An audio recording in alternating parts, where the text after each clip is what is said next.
Today we discuss the last loyal word-bearer, kept around under the influence of a primarch and his father. How has this word-bearer influenced the imperium, the ecclesiarchy, as his father had once wanted to? Let's begin. The last loyal word-bearer, the Anchorite, the ancient contempt to dreadnought, was a towering presence, bipedal and hulking, with only the basest resemblance to a human shape. He sees a son of dawn, Calder, before him, and asks if all the sons of dawn have grown in stature. Calder explained about the primarch. He says he is a humble bearer of the word, the dreadnought does in response. He says he is an Anchorite, a man of faith, who confines himself as to become closer to God. That is what an Anchorite is, and that is who I am. And his God is the Emperor. The Anchorite speaks about a moment of transcendence, of a deeper understanding that came to him, an epiphany, a crash of understanding amid the tumult of war. I saw the futility of it all. Ouroboros, the serpent that devours its own tail. They broke us, and we sought to break them, but we had become stronger for the breaking, and so too might they. And then what? More wars, more vengeance, meted out across the tapestry of the galaxy.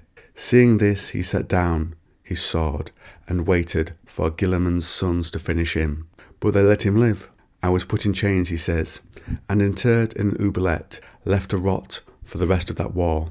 When my brothers broke themselves on the walls of terror, I sat in the dark and prayed for their souls. Things answered me, seeking to sway me from my penance, but I am no stranger to such spirits. The deserts of Colchis were thick with them, like fleas on a cur's back. I banished them from me, and continued my prayers. A sudden thought occurred to Calder. He was interred in the sarcophagus when he tried to self-terminate, is the Anchorite's answer to his question. The Anchorite says, now I share my wisdom with those of the true faith, the faith my brothers, my gene father turned from. Calder paused, wondering if he'd heard correctly. You share your wisdom? I was quite the scribe in my youth. I wrote down the pronouncements of the holy and committed every prayer to memory. I read one of the first copies of the Lectitio Divinatis, that most sacred of texts. See here, the great passages inscribed upon these walls. Is it not beautiful? Eamon, who had helped keep this secret safe on the planet, says, the Anchorite has been one of the voices guiding the ecclesiarchy from the beginning. The cardinal governor said softly, so much of what we are is thanks to him, though we have diverged somewhat in recent centuries. The Anchorite says, he exists because Rabuti spared him. Eamon summoned the forces of the Emperor to the planet. Using a code sequence Rabuti set up a long time ago, he always knew the word-bearers would return for their loyal brother at some point. Later Eamon and the Anchorite speak in his cell. The enemy was at the gates. The Anchorite says, whatever they have become, they were once my brothers. I will not raise my hand against them. And over time, the word-bearers did reach him. They got through to the Anchorite and his cell, and the planet's forces, even with the Space Marines supporting them, can't stop the word-bearers. So he asks the Anchorite to aid them. Eamon says, please help us. And the Anchorite responds, very well. Then the last son of Colchis shall go to war for one final time. When he later confronts them, he says, come out then, sons of Lorgar. Or has your courage deserted you in the centuries since I wore the colours of the Legion?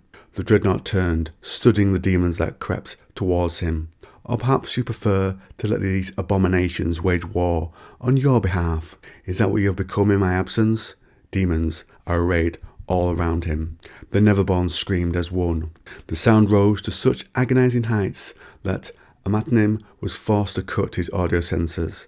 Amatnim is a word-bearer, on the traitor side obviously, but it did no good, for the sound was not simply noise, but something horribly spiritual. A scream of elemental fury and frustration, but also of resignation. The demons flickered like a distorted signal, their forms stretching and wavering before snapping back into focus. A strange light swelled, seeming to rise from the dreadnought's battered chassis, and Amatnim, a word-bearer, was forced to turn away. The light spread, and for a moment Amatnim thought he glimpsed great wings, not 2, not 4, but 6, or a dozen or more rising from the dreadnought's back, and a face, wise and pitiless in its wisdom, superimposed over the bare helm of the ancient war machine. The demons strike, and around the dreadnought they came apart, scattering like ashes on the breeze. A matnim asks who he is. The dreadnought turned towards them. The light faded to a bare glimmer, leaving only an ancient warrior rather than the horror of moments before. I already told you, boy. I am him whom you seek. I am the Anchorite, by fate and by choice. A matnim says he can rejoin the Legion. He says the Dark Council of the Wordbearers will welcome him. The Anchorite was laughing in response. And who is on this council? That jackal Corphoron, or that adder Erebus? Who guided your steps, boy? Stop calling me boy, nameless one. I am a matnim, Nabaslash, and I am a veteran of the Long War, no less than yourself. A matnim. The dreadnought leaned forward. I know you now. One of Corphoron's curs. You like to burn books, I recall. Another staccato laugh. Books aren't known for fighting back, are they? The dreadnought catches the word-bearer by the shoulder plate, whilst others shoot on him. He says he's lost his faith, and the Emperor found him. A matnim says the real truth is older than man, and uses a grenade to escape the dreadnought's crippling grip. He orders the word-bearers closing on the Anchorite to let him live, as the gods have commanded it. The dreadnought does not offer the same courtesy. As the matnim became engaged with an imperial fist, the defenders rallied. The Anchorite lifted the word-bearer and slammed him down across a bulwark, snapping the luckless warrior nearly in two. A matnim looked at his opponent. It's too late now, he said. He's out. The truth is revealed. Centuries of dogma based on the word of Urizen. We have all been on the same path from the beginning. Some of us are simply farther along than others. He stepped back and lowered his knife. As a wise man once said, death is nothing next to vindication. The Imperial Fist finishes off the word-bearer, who accepts his death without further fight. With their leader dead, the Anchorite says, when his brothers retreat, what they will do next. They will go with the matnim dead. Not all at once, and not all of them.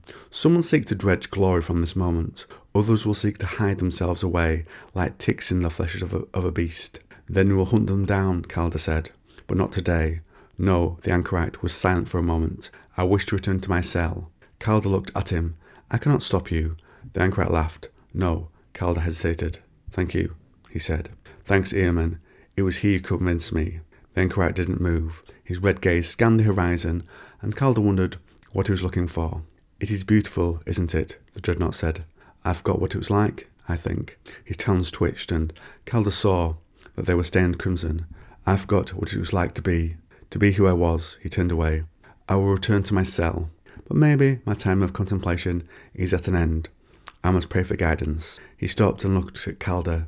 You will tell the primarch that I held to my oath. Tell him that I continue my penance, that I will continue it. Calder nodded, and the Anchorite strode away, each step like a boom of thunder.